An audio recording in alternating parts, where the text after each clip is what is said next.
Hi, this is Andrea Caton, and I'm here to talk about virtual head and neck screenings that we conducted in 2021 and 2022 with the help of a head and neck surgeon and a team here at the in the oncology program.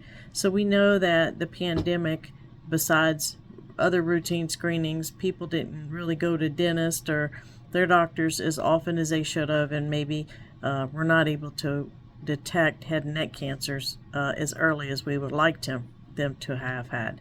At Northeast Georgia, we have a history of finding late head and neck cancers like stage 3s and 4s and not early. So we know that head and neck screening is an important tool in trying to encourage people to do their own screenings and plus give them some information about the importance of screenings. So we gathered a team together.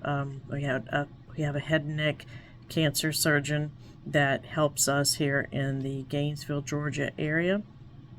And we identified populations and our resources and the educational materials we would like to use, made a budget, picked the dates, acquired some incentives, small incentives for the participants, and developed a plan for follow-up for any abnormalities.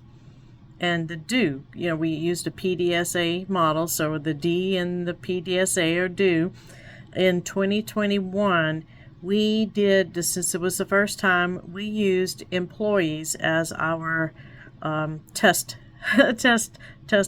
group, and we did it through employee health and employee wellness, and it was a online web-based appointment site that they set up for me, and we screened 13 during that screening. We held it in May of 2021, and we used Skype. In 2022 tried to target people that might be more at risk than some of our employees, and we coordinated with the outpatient infusion clinic and met patients there on days they were already coming there. So trying to reduce barriers for them to have to travel to come, and some of them were at high risk, had high risk behaviors, alcohol and tobacco use. So, and we use Zoom for that platform. Same doctor, same kind of workflow that we used for the 2021, except we used actual patients that were already receiving care in our outpatient infusion. So both of them, I did one-on-one education before the screening and after the screening, and provided them with print materials. And if like our employees, I mailed things to them, including, and it didn't have room in here in my poster, but a mirror and a pen light and a chart that they could perform their own head and neck cancer screenings, self-exams, in the future. And the patients and outpatient, I just had a bag with all that information for them. So again, we studied that information, and we found we had, in 2021, we had 13, and again, they were our hospital employees. The direct cost, very small, $162. In-kind cost, maybe $2,450. We had one that needed follow-up, and the head and neck surgeon agreed to follow up with them, and we used the Skype platform. In 2022, we had 8 of the exact target population we were looking for, low-income tobacco users, and receiving care in outpatient. Our direct costs, $180, in-kind, $1,550. We found no abnormalities.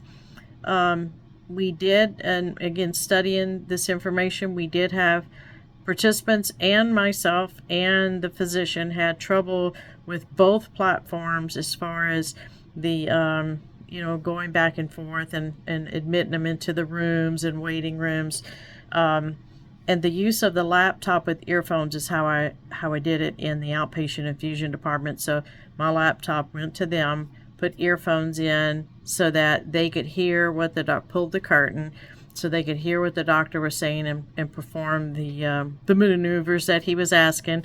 And that was much more effective because, again, people with hearing issues and being in a busy clinic with only curtains in between was different. And when they were conducted for the employees, we had a conference room, and I would tee them up, get them educated, and then we get the doctor to join in the Skype, and then I would leave the room, and they would let me know when they were done, so that maintain their privacy, especially when they were employees.